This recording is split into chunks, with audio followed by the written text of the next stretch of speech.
माझे नाव अदिती धुराज वनमाने. मी इयत्ता 7वी मध्ये शिकत आहे. माझ्या शाळेचे नाव जिल्हा परिषद केंद्रीय प्राथमिक शाळा कन्या तांडवस आहे. माझ्या पुढील नाव खगोलीय निर्देशांक.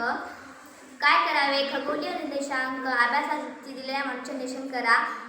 मी आज तुम्हाला खगोलीय निर्देशांक म्हणजे काय हे सांगणार आहे. खगोलीय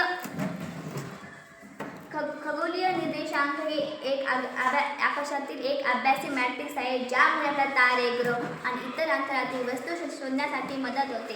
हे जाळे पृथ्वीच्या अक्षांश आणि रेखांशांनी बनलेले आहे. आज तुम्हाला मी मॉडेलची माहिती सांगणार आहे.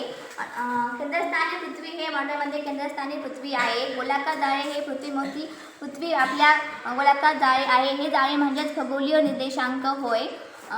महत्त्वाच्या रेषा डॅक्टलिशन किंवा क्रांतिक उत्तर किंवा दक्षिण स्थिती स्थान दर्शवते.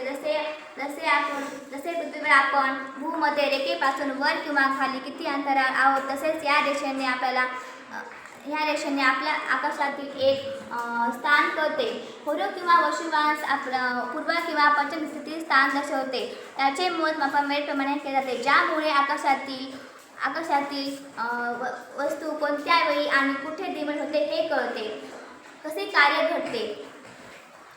पृथ्वी आपल्या अक्षाभोवती सूर्याभोवती परिभ्रमण करते, त्यामुळे आकाशातील तारे आणि ग्रह वेगवेगळ्या ठिकाणी दिसतात. खगोलीय निर्देशांक वापरून कोणता तारा किंवा कोणता ग्रह कोणत्या दिशेला आहे हे शोधता येते. थँक्यू.